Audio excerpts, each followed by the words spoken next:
everybody. Welcome to Late Late Horror Show once again. Good show today. Yeah, 4 years you guys been hearing that shit. 4 years. We're going to have to... No, not 4 years. They used to hear the Little Monsters Movie Podcast. Well, that's true the first 2 years, yeah. And I say Little Monsters Movie Podcast forever. Ooh! Yeah. Yes, we are going to talk today about a fantastic film. That only took us 4 years to get to. 4 years ago. We did all the shitty, cheesy ones. And Now all we this start other doing stuff. some good stuff. Yeah, and we got another good one next week, too. But The Fly, 1986, directed by David Cronenberg. And our first David Cronenberg film we're doing. Not the first... We did Nightbreed, which he was starred in. But this is the only film we've done of his that he directed. And he's... Yeah. You know, back in the day, he was... In the 80s, this little chunk here. Yeah. He was the 70s and 80s. He was, like, kind of the horror guy. Like, the indie horror guy. Yeah. Lots of cool movies to his credits. Most certainly. Rabid with ex-70s porn star Marilyn Chambers, who we met at a convention. Yes. She autographed my DVD, which I still have. Cinema Wasteland. Cinema Wasteland. Yeah. Remember, she said she liked my hair. Or something like that, because I had long hair then. That's what Ted liked to have thought. Yeah. Didn't she? I thought she said something. I think she did, yeah. Yeah, Videodrome. Videodrome with Debbie Harry. You want to see Debbie Harry naked? They're all saying Debbie there's Harry. Debbie Harry. Yeah, Blondie. And James Woods. That's a tripped out movie. Naked Lunch. I was going to say, Naked Lunch is 1991. Right. Not a horror film, so to speak, but a bizarro movie. Yes, along the lines of... I was going to say David Lynch, but opposite spectrum. He's totally different than anything David Lynch. If you've ever read any of... But that movie freaked me out, man. All right. Naked Lunch. The scene that'll never leave my mind was that phone, how it crept across the floor. It was just weird. It's a sprinkling weird the drug movie. on the bug's butt and sucking from those... But anyways, that's another movie maybe we'll get to a crazy one day. Movie, Who Naked knows? Lunch. Also, The Brood. With The Broad. Oliver Reed, who's a Hammer alumni. He was a young kid who Shivers is on those British movies, Oliver Twist, right? No, Oliver Reed. Oh. Curse of the Werewolf. And cool the stuff She-Wolf. like that. Yeah, not the She-Wolf. Oh. What did I say? Shivers, another one that he did. Shivers. Scanners. I mean, come on, the guy with the head blowing up in the first. What an intro to a movie. There's a movie we should do. Scanners. I'm probably forgetting one. Oh, The Dead Zone. Stephen King's The Dead Zone. That was early on. What Christopher was that? Walken. 81, 82. It was right. It was the movie he did before this. So 84, 83 maybe. Yeah. Christopher Walken. So there was a time when he was the indie, horror director. Like, you would seek out his movies, and I was a huge fan of him as a director for a long time. Yeah. Up until about... I'm going to talk over all Ted's important information. A lot of people loved History of Violence. I didn't really dig it. Yeah, I knew a lot of people who really enjoyed it. Eastern Promises. I loved Eastern Promises. I mean, I appreciate it, but... Promises. I didn't dig it as much as some people did, and I've kind of lost touch with David Cronenberg since... really? He hasn't really... We had dinner the other night. Not personally, night. Just his films. Gotcha. Yeah, we don't talk about that when we get together. He hasn't really done We talk about the pasta and the bread. He hasn't really done a film and the dipping sauce. Terribly interested and in the dessert. Oh, my God. He goes to tiramisu. The whole show. Tiramisu. There you go. What the heck's going on? He's transmogrifying up there or something. I'm teleporting him. But right over there. Speaking of, The Fly. We'll get to The Fly. Don't worry about it. Some people will say it's a remake of the 1958 Vincent Price film, but it's really just a readaptation of the short story. Right, yeah. Which appeared in Playboy in 1957, became a movie the next year. And what's funny about, you mentioned the old Vincent Price one, Jeff Goldblum, who stars in this, and we'll talk about Jeff Goldblum in a second. Jeff Goldblum.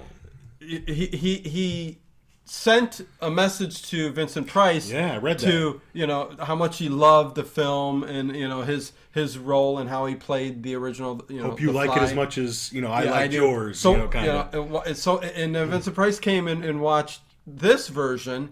And he did, I forget his exact words, but he did love something like, I liked it, but it went a little up to a certain point, but then it went a little too far. Yeah. So, which was kind of funny. I mean, Vincent Price totally being blunt. Yep. You know, I love it. But you know, he still appreciated the sentiment. And it's nice when someone sends a little message to an iconic star like that. If you're gonna, just like I think like Rob Zombie kind of reached out to John Carpenter before he did his Halloween film and stuff like that. You know, it's you don't need his permission, but it's nice for him to say, "Hey, man, run with it, go, do what you want to do." Yeah. So again, just a readaptation of a short story. The original Fly is definitely closer to the short story. Right. And True dat. In that, I mean, if you've seen the original The Fly, and I remember the first time I saw it when it was on Channel 43, WUAB here in Cleveland, always. Which was the best channel to Black grow and up white with. TV. And I watched The Fly for the first time. I remember that. I was probably in elementary school whenever they showed it one night. And I recorded it too, I remember. We had Beta, I think. And we had a Beta machine. We had a VCR long before a lot of people had a VCR. Yeah. And I recorded it, cut the commercials out and everything. Matter of fact, we didn't even have a remote control for it. We had a little button that we had to buy separately that hooked up into the back, and it was just a pause record button. Right. You just hit, you still had to get up and hit record when it started, but after that you could pause. So getting to The Fly. Right. The short story pretty much follows the original film. Really, pretty much follows the short story. So they broke that down. There was evidently for the new when they were I heard when he wrote the script too, though he was living in a rundown. Who was? The writer, the author. Oh, I have no idea. He was writing the story about the Fly and stuff like that, and we almost didn't get the Fly because his wife came running in, and he was hollering at her, "You stupid bitch!" I mean, he had a temper, and he threw the papers up, and they all got caught up on those Fly tapes that would hang down. Oh, okay. And he couldn't tear it off because the glue on that stuff was industrial strength. Yes. So when he tore them off, sentences were missing, dialogue was missing. I didn't come across any of this information in my research. Interesting. A lot of domestic violence in his past. Wow. The guy who wrote the story, George something or other. Yeah, Orwell. Not Orwell. Oh. He's a Frenchman. Oh, he was a Frenchie. Then that's a different story. Oh, my God. I'm sorry. Different thing. Okay. Well, anyways. So they definitely... The 86 version went through several... I'm hammered. Several scripts. And David Cronenberg did the last one. And but he still gave credit to the previous writer because he said... That was nice of him. Well, because that was like the building blocks of his story. But, I want to say, it went through some iterations where it was very similar to the original at first. Mm-hmm. But he just did not want... David Cronenberg, his thing is like body horror. Oh, yeah. That's his little catch thing. Body horror, sex, kind of... Mixing things up. Cars and sex and car crashes. Let's put it that way. Yeah, I'm probably one of 3 people that liked Crash. And I enjoy Crash, too. That's it. Well, yeah, of course you did. He has an odd way of thinking when it comes to his movies and screenplays and stuff. Right. Yeah. So we got it borrows the kind of the premise, basically just the idea of teleportation gone wrong. Well, and let's talk runs off in a different direction with it. Okay, sort of. Yeah. Let's talk about the two who stars in this. Because Jeff Goldblum, not a big name at the time, really. No, as a matter of fact, they're like, does he have to talk in that stammering voice the whole time? We'll get That's the one thing about Jeff Goldblum. I like Jeff Goldblum, but he does have that. Yeah. That exactly. And you either dig it or you don't. It's kind of like George Costanza's father, in Seinfeld. Yeah. That stammering I dig voice. Jeff Goldblum. Everything he does, his, and it's what's made him stand out in any movie I've seen him in. His whole career. I mean, now he's doing those Trivago commercials or whatever he's doing. Yeah, but the year before he did Transylvania 65000, I believe. Never saw. Fun comedy horror type thing.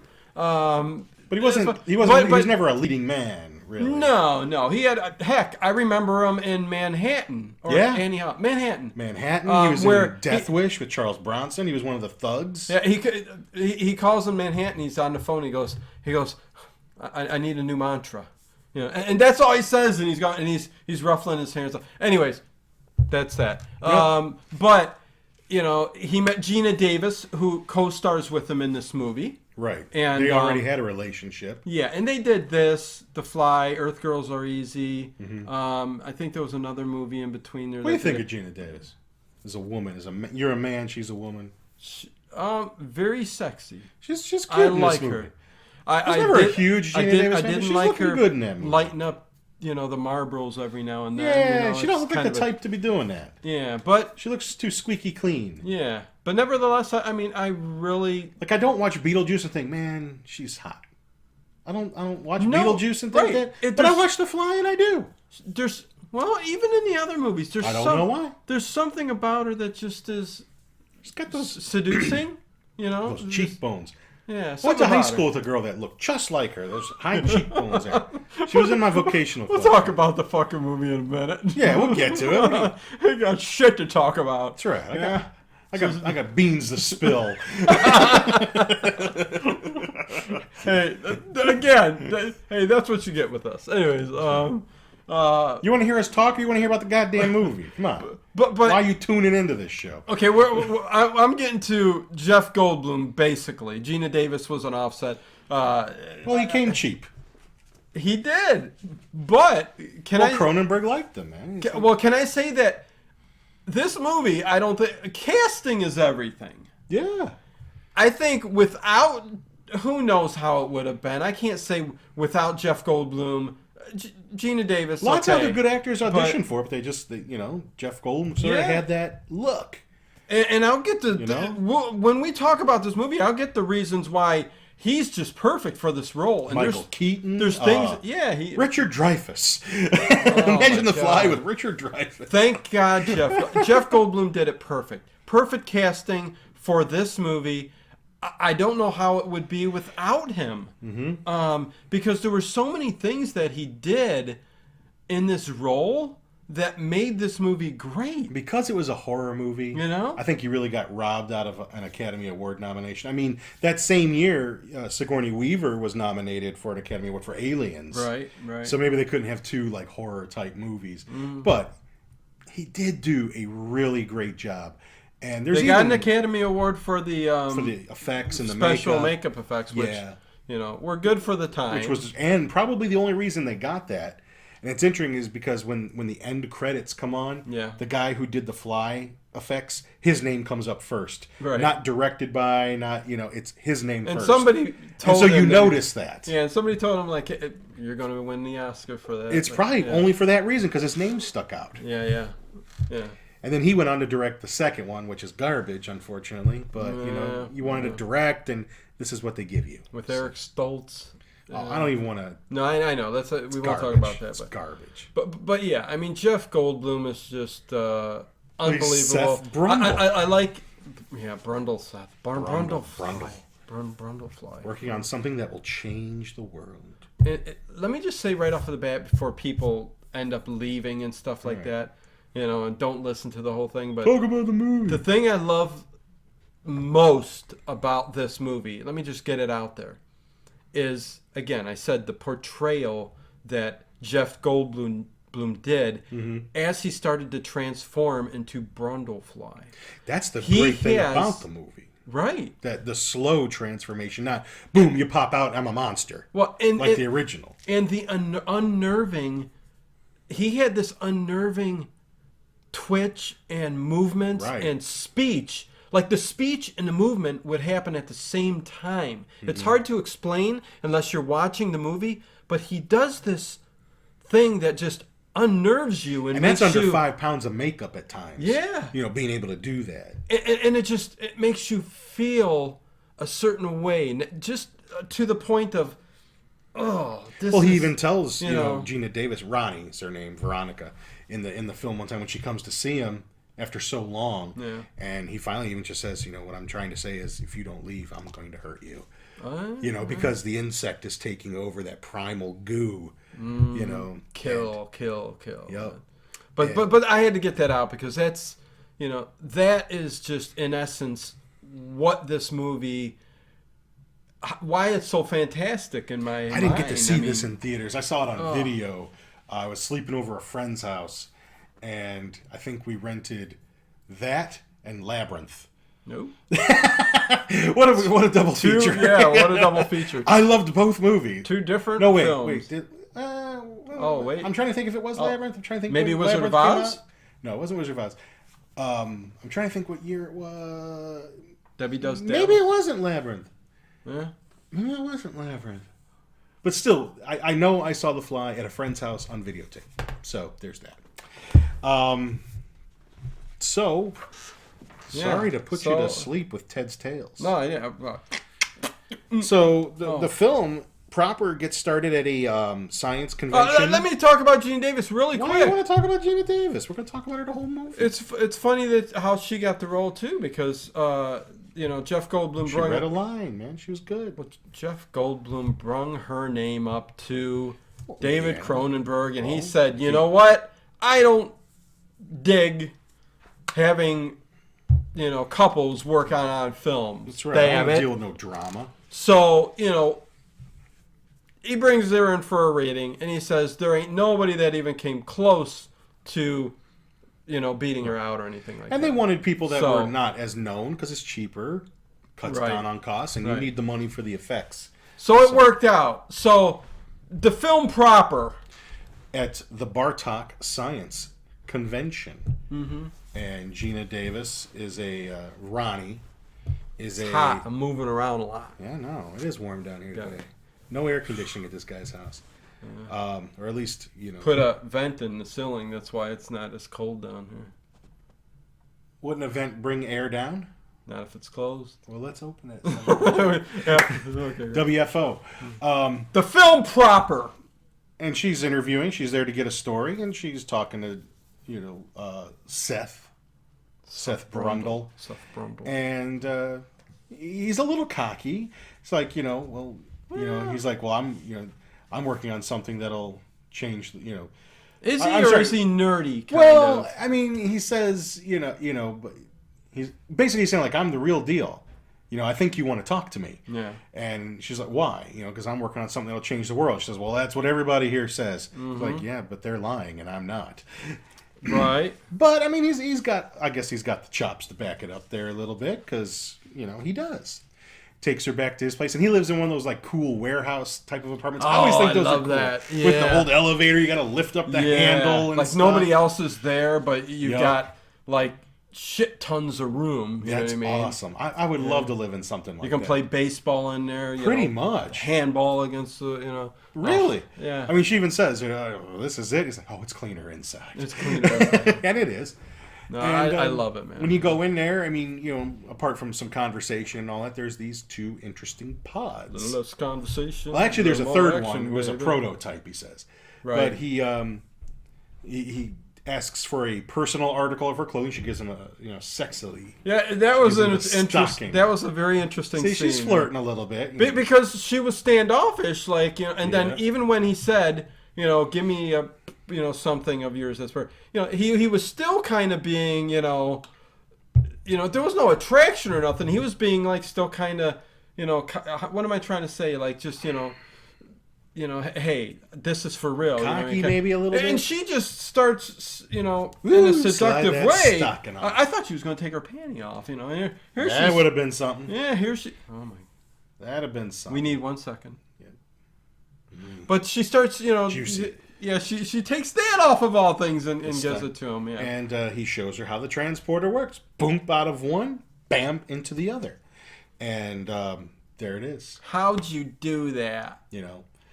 Is that magic? And at first, then she's got the little tape recorder. She's going to start recording the whole conversation. Well, yeah, she immediately turns it on, without him And once knowing. he realizes that he's, the jig is up. No, you can't do it. And she runs out. This is a huge story. Mm-hmm. But she's telling her editor boyfriend. His name is asshole. Yeah, I mean, I forgot his name, but it's a weird name. Yeah, Stanish or Stannis or something like that. It's some weird name. Yeah, I'm not going to look it up. But we'll just say her editor. Yeah, her editor. And he thinks it's a bunch of hooey. Yeah.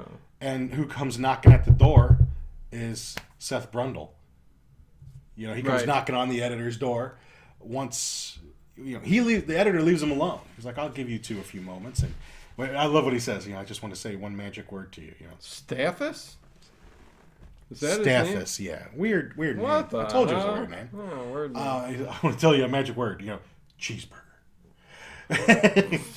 Yeah. And he's admitting to her at the burger joint that he has a desire to tell the story, but it's just not ready yet. You skipped over. What did I skip? Well, you skipped over where the editor basically thinks the dude's just a charlatan. That's what I said. Said he's a hooey. Said it's hooey.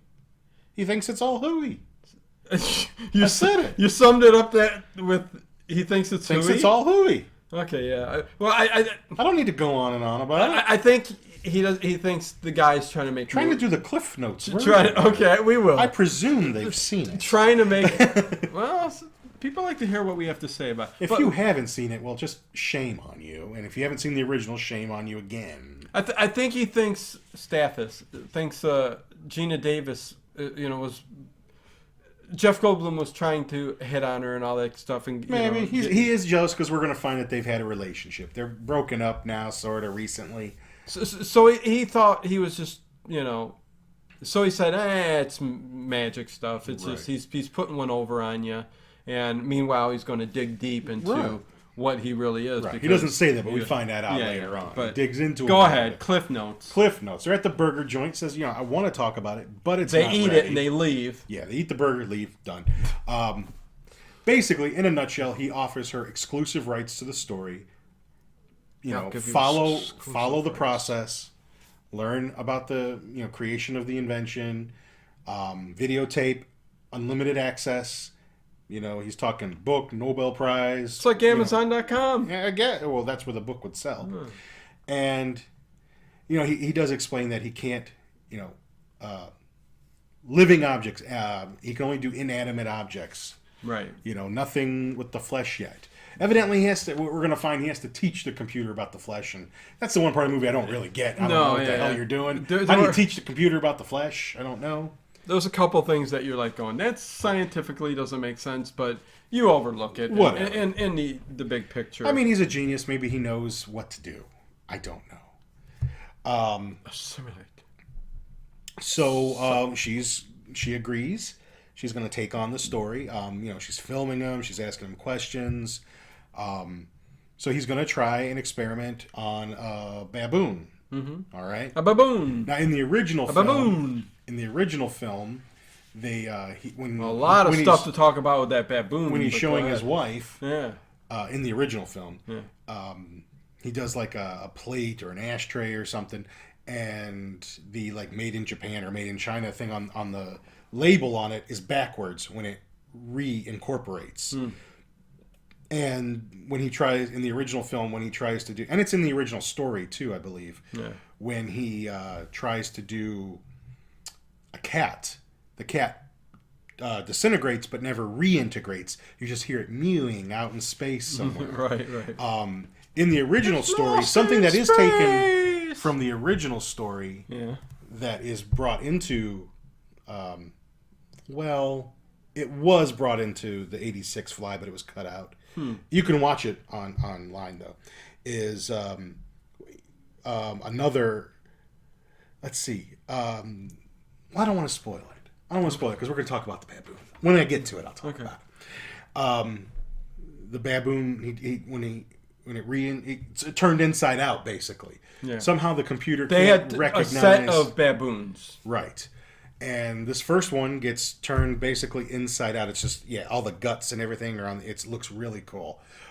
What did he say? It didn't recognize his skin, or he just says it doesn't know. Like when it's a living organism, it's like it doesn't know what to do. Yeah. It doesn't know how to put it back together. That's strange. It is.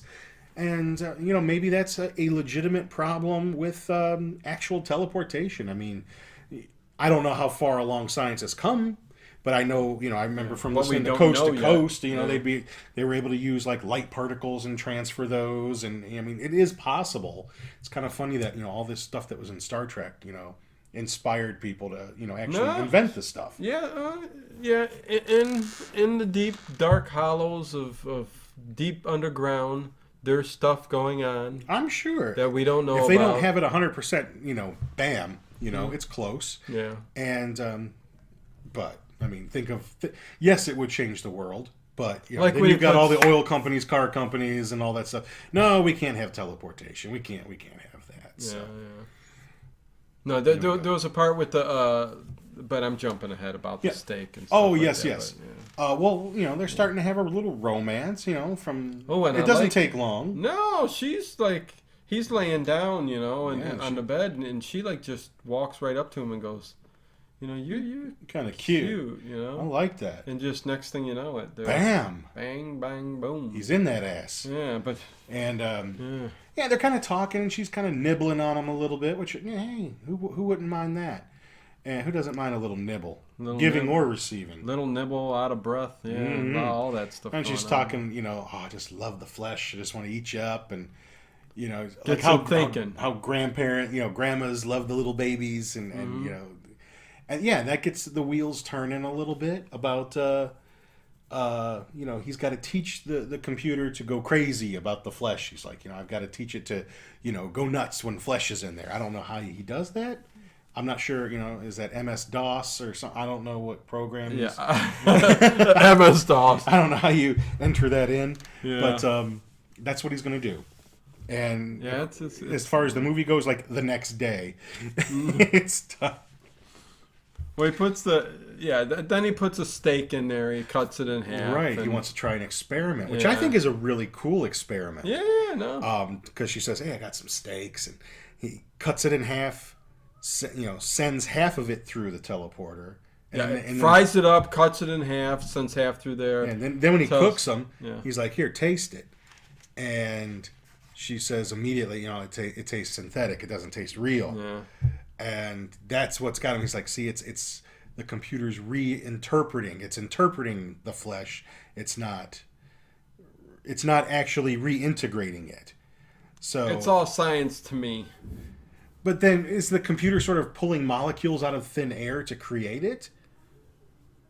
I mean, does the steak just poof get destroyed? And when you think about it, it's technically supposed to take down to the atom, right? So those take specific particles, shoot it over there, and put it back together exactly the way it was. So it shouldn't matter what the hell it is. Well, it shouldn't matter. And I think for the sake of this being a horror movie, this is their way of making it work in the story. I guess that's what technically, technically. I mean, this is The Fly, not alive, Primer.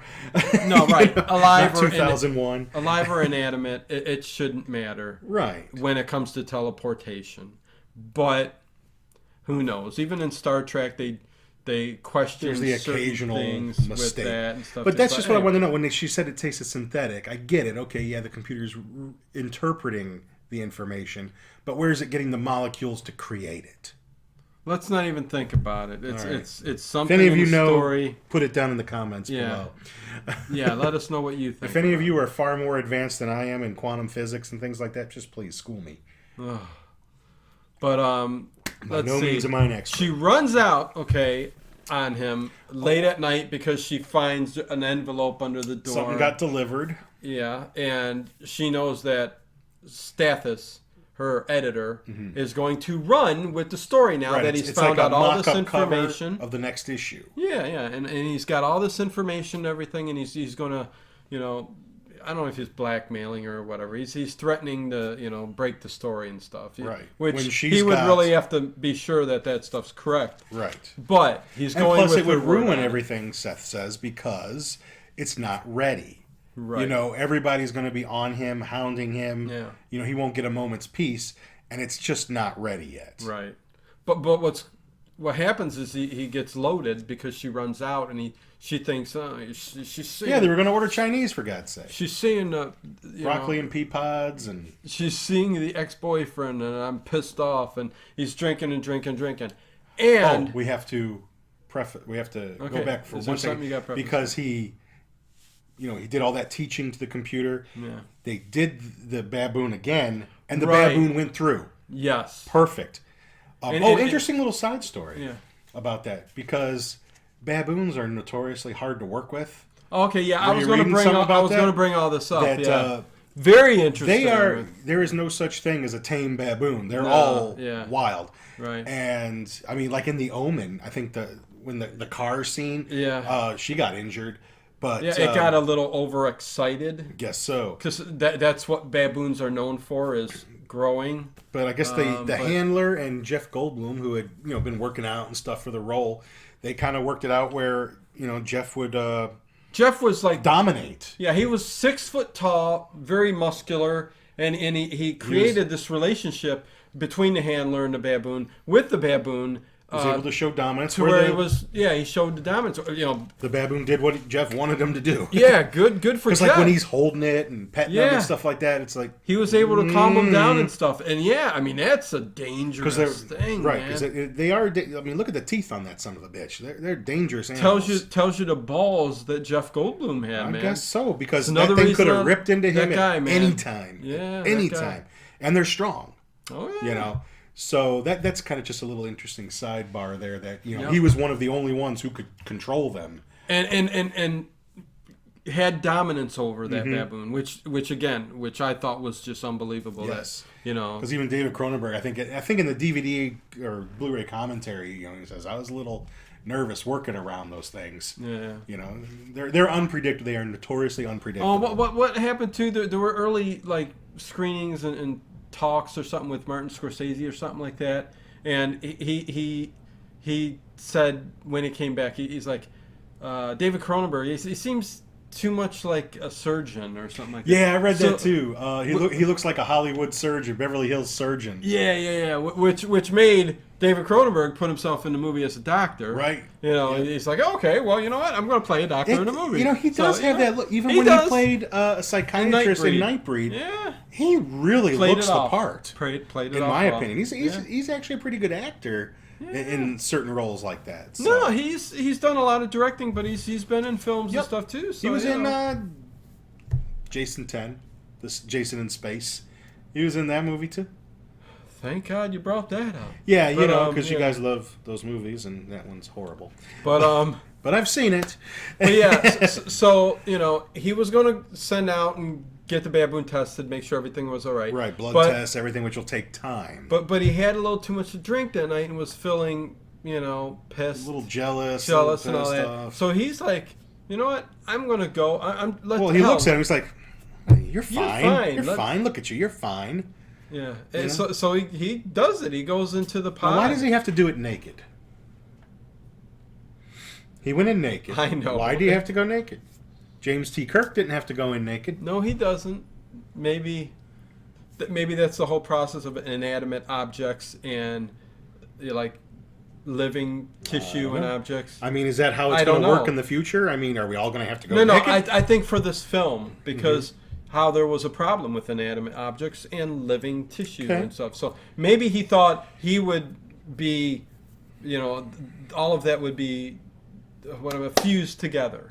Anyways, whatever. I don't know. It is what it is. But, he went in naked. This is going to take off in the future, and I've got to get in there butt-ass naked every time. I mean, I'm okay with it, but I don't know if everyone else will be. We have to push you in the hole. Yeah, get in there. Get in there. I mean, if it's like an elevator with a bunch of us going at one time, we're all dicked ass in there.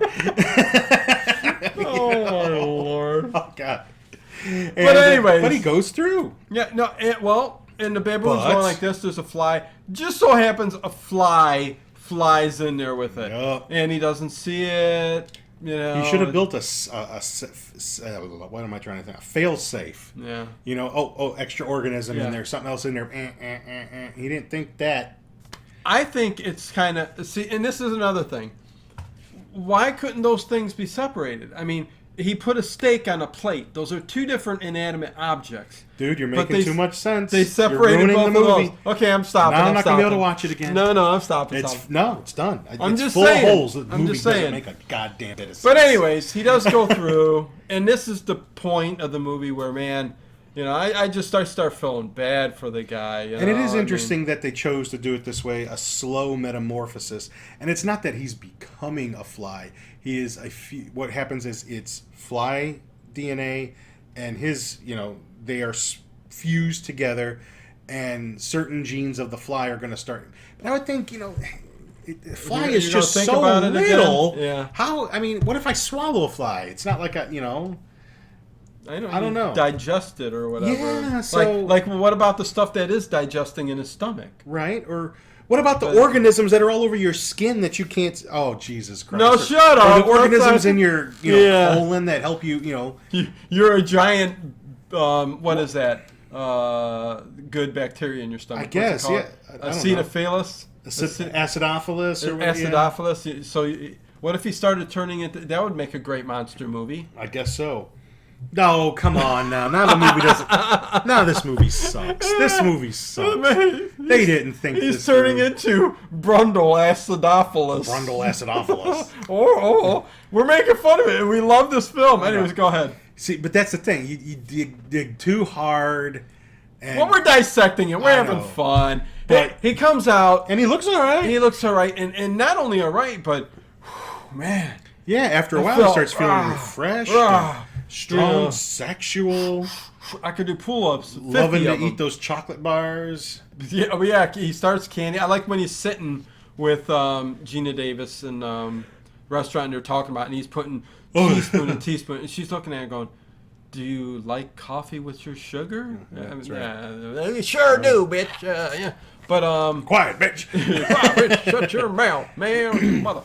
So it's a slow metamorphosis. It is. Instead of just Bam being turned into a monster. Yeah, instead of Bambi being turned into a monster. Now, I guess I'll just talk about it now because it doesn't really matter. Sure. The one thing in this movie that was in the original story a little bit, and the original film for sure, I would love to know what happened to the fly. What became of the fly? Like, what kind of slow metamorphosis did the fly go through? When the fly got out.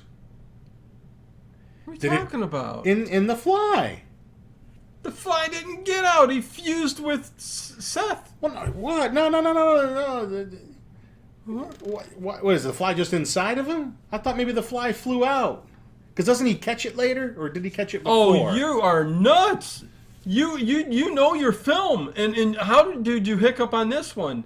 Ted, when the teleportation machine, the telepod, went from one to the other, there wasn't Seth and a fly in the next one. Oh. They fused. I've been wrong all these years. They fused together genetically inside of their... We're going to erase that. They were one. Part. No, it's there. It's there. Ted finally goofs. Oh. Very rare. Once in a row. 4 years, and I don't think... Yeah, but anyways, whatever. Yeah.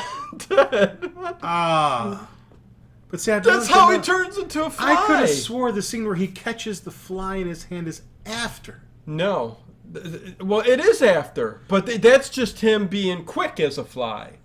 I mean, he's quick. He's tough, strong. What if it is the same fly? It's not the same fly. And wasn't it in the bar that he does that, or two, or no? I don't think so. Yeah, no, it's Ted. No. Well, they fuse together. I don't know. No. Oh, the hell with it all then. So I made a mistake. Yeah, it's all right. Here I am corrected on YouTube. It's all right. For you all. It happens. No one's watched it this far anyway. I know they stopped watching. Mm-hmm. But what happens is because he feels so invigorated and stuff like that. Oh no! And she comes over the next day. Yeah. Later that night, even. He's doing handstands, gymnastics in his apartment. She's getting turned. Well, first they have sex for like hours, and she goes, "I can't do no more. I've got no. How do you have any fluid left in your body?" Yeah, that's what she says. Oh. There's always room for more. There's always more fluid. And he's hilarious. No, come on. I'm not done yet. Come on. Oh, he gets arrogant. I wonder if they were actually doing it. Since they were in a relationship. I don't know. Maybe they were. Well, I'm sure somewhere they probably talked about it a little. Like, let me just do like the half whole. Just a little bit. Half whole. They'll never know. Well, you know what? He jumps up very quickly. But that's what I give my wife. I don't know. Half whole. I don't know how soon after that scene though, but he gets up, puts his underwear on, and he's very flaccid. But anyway. Well, after a minute, man, down. Oh my god. So Dino stays rock hard for 2 hours after. He wants to go. That's what Viagra does to you. He wants. Well, Never. Hey, ladies. I'd kill myself. I ain't taking no Viagra. I would end up in the hospital. Okay, Too much blood Cialis, then. So he So basically, he wants to continue it, and she's just pissed off. This is too much. And he's starting to look a little different. His face he's starting is to get little grody. Yeah, little marks on his face. I think maybe the day before, pimples and dates, she and noticed stuff like that. Oh no! Right before that, noticed these long, on his coarse back, hairs on his horse. back. Those coarse hairs growing on his back. Horsies. And while he's sitting there eating some cereal or something, she snips him right off. No, ice cream. And he goes, "Oh, it hurts." She says, "What's that?" And again, part of the... It's like your attempt to distract me. Part of the body horror, Yes. He's got to have some hairs. Because what happens in that spot earlier is when they're making love on the thing. Down by the fire. He falls down on this transistor type, this sharp thing. Do we still use transistors? I don't know. It sticks in his back. What did it look like to you? It was, no, they say it's a transistor. Yeah, it was a weird thing. I don't know. He just says, I wonder where that went. And it's stuck in his back. And so yeah, the hairs start growing out of those and cuts. she goes, "Oh, let me kiss it." And I'm like going, "There's freaking blood and deep cuts. What the hell's going on?" She's just introducing infection. Yeah. Welcome to the world of MRSA. Yeah, hepatitis. Nevertheless, he goes to this. He's got to get out, and he's going to find himself. Kicks her out. He's going to. Well, he really wants Ronnie to go through. He wants her to teleport because he's convinced that by being torn apart and put back together, it kind of rejuvenates you. And he really wants her to do it. He's like, we'll be the dynamic duo. Nothing will stop us. We can, we'll be DTF all night long. And she doesn't want to do it. She's very, hesitant and scared. I don't blame her, man. Plus, he's acting funny. Yeah. So he says, I'm going to go, find something. He starts waxing poetic for a second. Drink deep the plasma pool or whatever. What was that? But he's going to go find him a hoe that can keep up. Yeah. So he's walking down the Toronto streets because this was filmed in Toronto, and because cheaper evidently, and that's where David Cronin. He's Canadian anyway.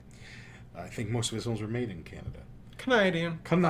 Hey. And he goes into a bar and there's some foxy chick sitting there. This is all right. Call her. Well, not as classy as Gina Davis, but she's leaning in. She looks like she's good to go without a word to say. Yeah, pretty much. Yep. Yeah. She's leaning on a bar, and there's two guys arm wrestling, and whoever they just wins, look like, I don't know. They just look like Neanderthals. Yeah. First of all, don't even look like. Yeah, I mean, anybody could beat them. Look like anybody. I mean, it didn't look very. Isn't it just like the what do I want to say? Just the lowest common denominator. A couple guys in a crappy bar wearing flannel and arm wrestling to impress some, bar tramp. And she goes, "Whoever wins takes me home for the night." And I guess they. Yeah, I like Mark tonight. Yeah, I guess they switch off or whatever. But anyways, he goes, "I'll arm wrestle you for." Yeah, $100. I got $100. Says I can beat either one of you. There's $100. $100. What do you say? And I love how he goes over there. And this is when you first start seeing. I remember the first time I saw that scene. Yeah, he's got the grip and pushing through his fingers. He's secreting kind of the acid. You'll find out this white milky stuff he burns up on pus. No, it's the acid, and it ends up pushing into his skin, and he wins the arm wrestle by breaking, and his bone gives pops him a nice out. compound. That's called a compound fracture. Yeah, and he grabs the girl and runs out without a word to say. Anytime the bone breaks through the skin, man, that's just that's surgery right there. My brother arm wrestled one time in college. Did that happen? It didn't break through the skin, but you could see it. His whole from here down twisted. And the big bone broke, and you moved it a certain way. You can see it poke the skin. It didn't break through. I think I remember him telling me about that one time. He didn't go to the hospital. He was laying there all night long. Wait and go, I'm in pain. I'm like, why didn't he go to the hospital? He was in college, and I think a little too much of stuff. Oh. If you get my drift. Well. Still, I know. Go to the hospital. I know. I don't ask me. I wasn't. We had parents. I don't know why they didn't call. We had parents. I don't know why they didn't intervene. I would think they would. First thing is 911. you need to get to You're the going to emergency the doctor. room. Yeah, you need a Tylenol. So, so technically, remember, he had that metal plate on there to pin that back together. Mm-hmm. So he has a metal plate in his arm. Nice. One in his head too. Ah! Dope. And so yeah, so he takes her back. She thinks he's crazy. Gina Davis comes back, says, "What are you doing? God damn it, you're changing. This is and even this girl bullshit, can't keep up with him. Even afterwards, man, he's just like, he's sitting on the edge of the bed. This is with the new hooker, and he's just, I want you to do something. Will you do something for me? And he wants her. He must have shown her. He does show her. He goes through it and shows her. He comes out and she's in the chair, just wearing like that jean jacket, nothing underneath, and I think he just mounts her right there. I think before. But she don't want to do it. Well, I think before he even really convinces her any of that stuff, Gina Davis comes and she says, "I'm getting out of here. This is crazy," or something like that. So, yeah. So yeah, I mean, basically. Be afraid. Be very afraid. She says that was the tagline for the movie. Yeah. So, help me, please help me. Oh my God. I love the little fly in it with the little white head, and I think it's hilarious. Hey, it's for what it is. I love the old one we're talking about. But anyways, he's slowly. She comes back some weeks later. Slowly, he is turning. Yeah, he calls her. She hasn't seen him for a while. Yeah. And I've been calling you. I need help. Yeah, he calls and says, because she's telling him, something went wrong when you went through. Look at yourself. She even tells him those hairs. Yeah. I had them analyzed by a lab. They're not human. Insect. Said the only thing close to it is insect. Yeah. And she's like, I don't know what happened, but something went wrong. Mm-hmm. And she leaves. But then he calls her and says, you were right. Things have gotten worse. Things have gotten much, much worse. Like even shortly after Ronnie leaves, he goes in the bathroom. In a bathroom. He going in. And this is where he just starts noticing his fingernails coming off. He starts peeling it off and dripping all kinds of like pus or something. It's a very cool effect. And he this is almost penis-like, really. He squeezes it and it just goes, all over the mirror and. Yeah. Those were just disturbing scenes, like where it would pop off. A couple of his fingers, and then he starts getting nervous, like, "Oh my God, am I dying?" Yeah, teeth come out. All the sores and stuff on him. He's starting to bubble up, and even when she does finally come after he calls, and she still, feels so sorry for him and stuff. Yeah, because his ear falls off in front of her. His ear falls off. Which I think when they were making the film, she didn't know that was going to happen. Yeah, and that was her real reaction. Yeah, oh my God! Oh my God! Oh my ear! Yeah, it was very. And he picks a donut up, and that's when he does like what flies do. They secrete that digestive enzyme to break it down. And he just looks at her just like, oh, that's disgusting.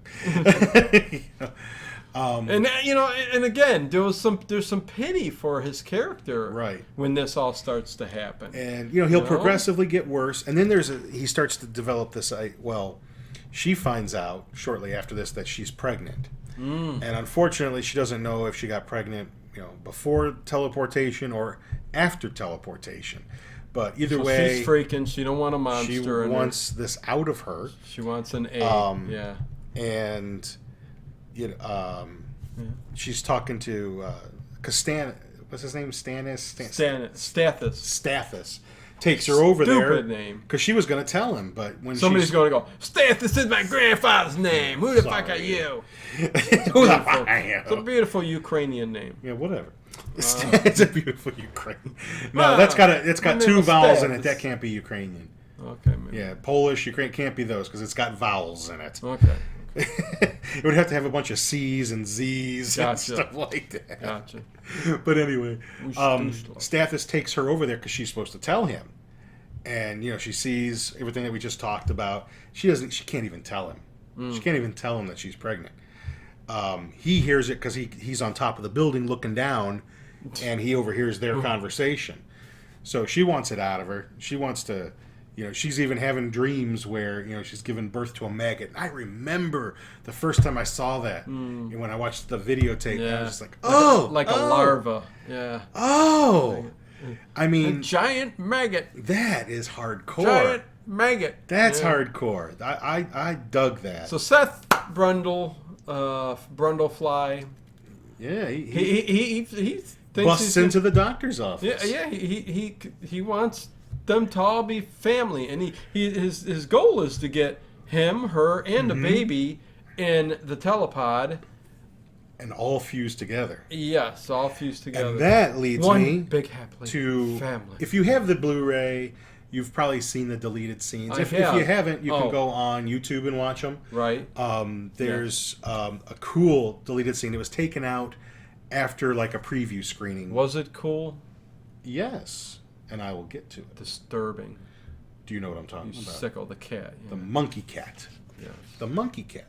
He takes perverse. He takes a cat. I don't know where he got this cat. But he takes a cat, and he takes. Well, you don't know where he got him. He's living in some abandoned factory. All right, he got it from a dumpster, I guess. Yeah, and outside in the alley. Got plenty of rats and mice, and the baboon, and puts one in one pod, one in the other. And his idea is to see what happens when they fuse together. And yes, great idea. Yeah, fantastic. It survives, but it's in horrible pain, and it's disgusting, and it leaps out at him, starts attacking him, cuts him, and he ends up beating it to death with an iron rod. And it was taken out because people just felt like after you do that, you can't. The empathy for if Seth you beat a Brundle's baboon, character. I guess, to death, even if it's a monkey cat, you can't be sympathetic. Yeah. But then if you keep watching the deleted scene, he kind of goes outside and he's up on the roof. Goes and pee outside. No, he's just like up on the roof and he's just like, no. And a leg starts bursting from his side. He actually bites it off. I mean, actually, I like the acting in that scene. It's very torturous, and you also have to understand that he's slipping between being a human being and being something that's not a human being, not a fly, not an insect, but something that has not existed before. And that's the point. He's a fusion. He's a human flying. He's a brand new organism. Fleeing. And He's a fleeing. It's kind of funny that at this time, 1986, people saw it as a metaphor for AIDS. The lesions and all that. And Cronenberg just meant it to be more of just for any kind of terminal illness, disease in general. He says cancer in there. Actually, that's something that Jeff Goldblum's character says. It's some kind of form of cancer. Yeah, what a scene too when she comes back to the house and he's got the crutches on both things, and he's so frail and so. Yeah. I mean, just and that time that she comes over where Stathis is downstairs, he's crawling on the walls. It's like, I just kind of figured out I could do this today. Yeah, it's kind of cool. Yeah, I'm turning into a fly. Yes, and he starts talking lots of different, fly politicians. The fly, insects don't have politics, and and that's where he tells her, what I'm telling you is if you don't leave now, I'm going to hurt you. Yeah. And you could just see it in his face because he's, doing that twitch and, very cool. Very cool. He did fantastic acting in that. Very devoted to that role. Oh yeah, man. That's why it got him the role a couple films after for Earth Girls Are Easy. You think, huh? That got him that role, huh? You did so good in that. We're gonna put you in Earth Girls Are Easy. Man. Dang. So, where are we going now? Where are we at in this movie? Seattle? Yeah. I don't know. No, just the fact that he's spending a lot of time up there and well, he saves Gina Davis' character from the abortion clinic. Says, "I don't want you to kill the baby. Don't hurt the baby. Baby." And he gets her back to his place, and that was his idea, like you were saying, to fuse them all together. Right. And I think we're kind of getting to the end here. Yeah, because it all wraps up. It's not a very long film. It's like it's an hour and a half. Yeah. Solid hour and a half. Yeah. And while he's trying to do that, Stathis, he's got a gun in his trunk. He gets that up there.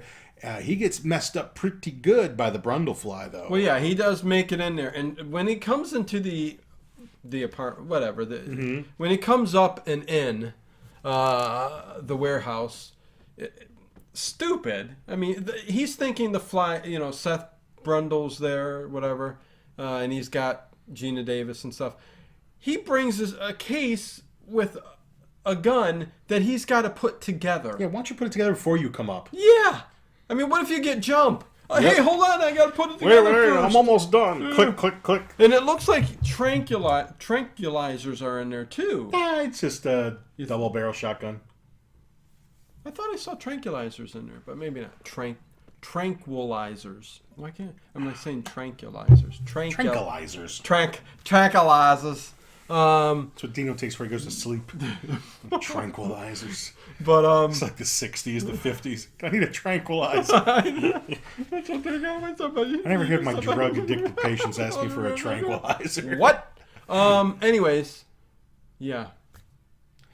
And so no, he gets messed up because Brundlefly, when he does jump him, he jumps him and he gets all that white acidy stuff that flies. Flies spit the acid out to decompose. I've never seen a fly do that. Bring it in. I've had plenty of flies, light on me or something near me, and that's what they do to food to break it down, right? I've never seen them do it though. You take a magnifying glass to. It would be interesting to see. Maybe if I watched a documentary or something about flies, it'd probably be interesting to see. Then do it. Okay, I'm on it. Or get a fly in a jar and put some cracker in there. Why it got to be a cracker? Put some wet guy in there in the jar. I don't know how you gonna put him in a jar. And watch him. Watch a fly puke on them. And it breaks it down and it sucks it up. Sugary, to liquefy. Disgusting. What an existence! No wonder they only live a day. So he does that. They eat one time and they're disgusted with themselves. I can't ever eat again. They all starve to death. And they fly to the windowsill graveyard. That's right. Hey, that place looks fine. Heading to that windowsill. Heading to the light. That's right. They say head to the light. I'm going. And then they hit the window and they fall down and they're dead.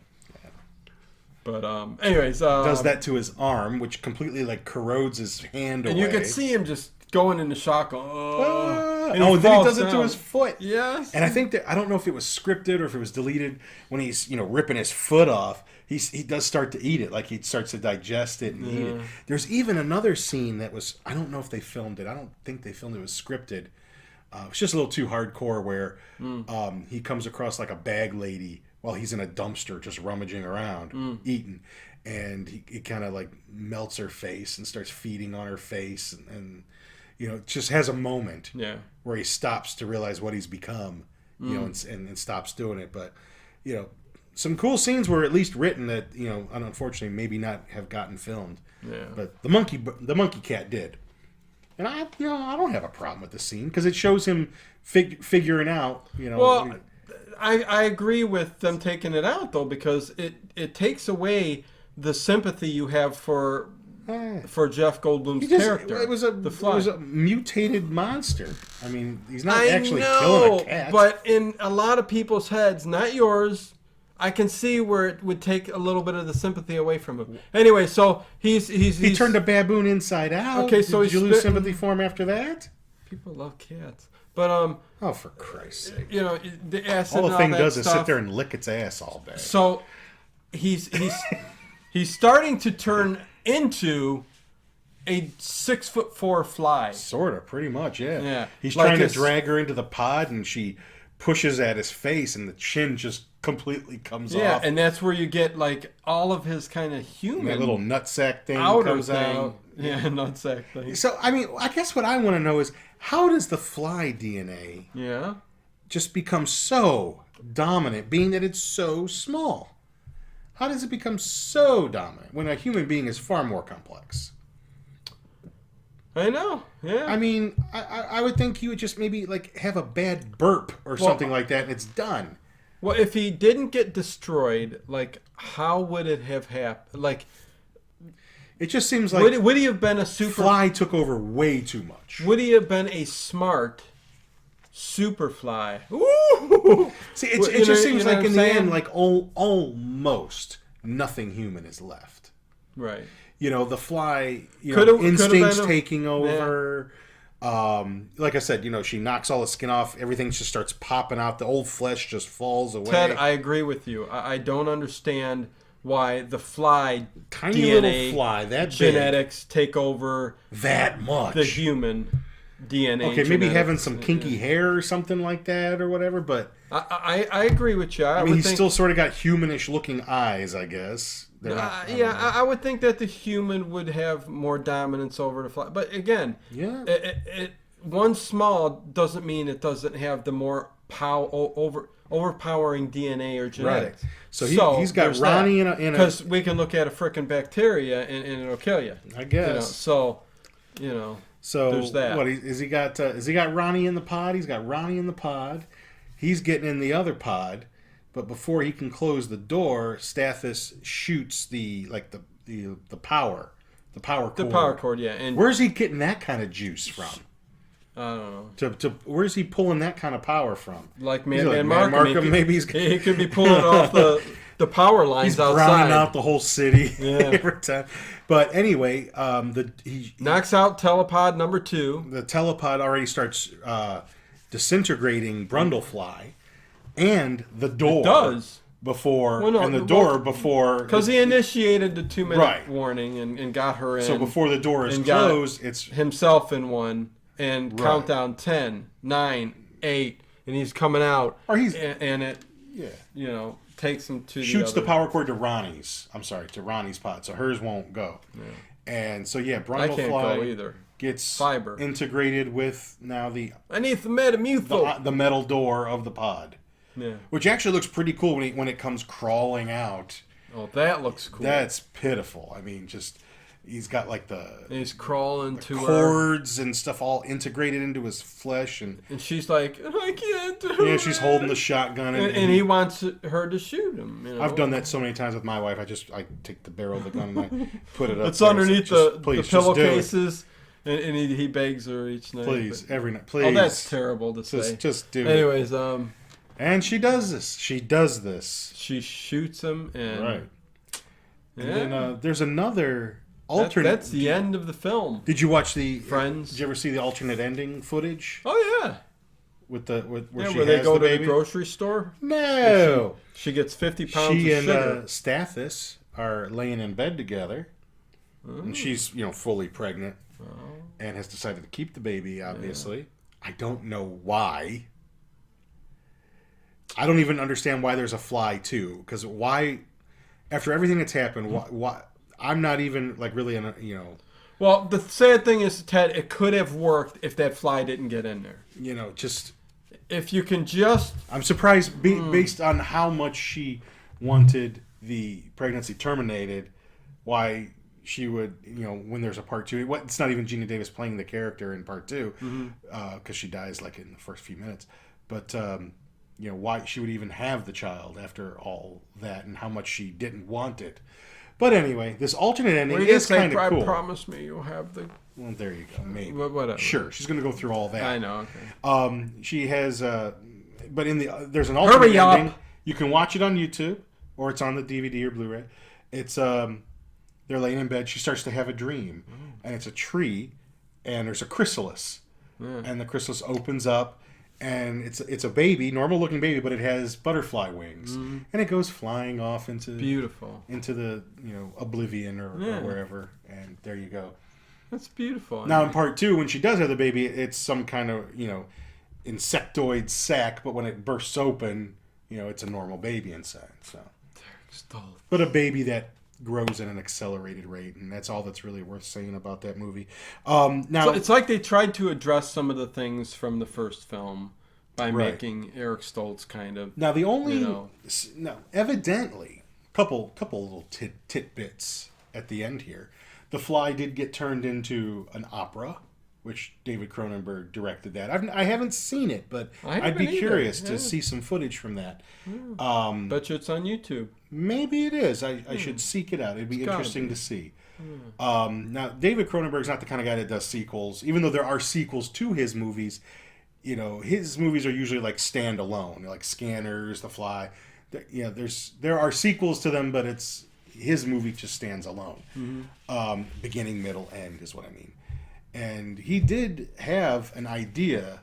Well, actually, evidently he does have an idea for a sequel now, but he says it's more like a a sequel in spirit. He said it's about teleportation, but it's not going to have any of the same characters or anything. But there was a sequel planned, a script floating around, where, and David Cronenberg at least he didn't write it, but he was cool with them making that cool. Script. Yeah, he's like, I'm cool with that. That Bartok company, the science company, now they own the telepods or whatever.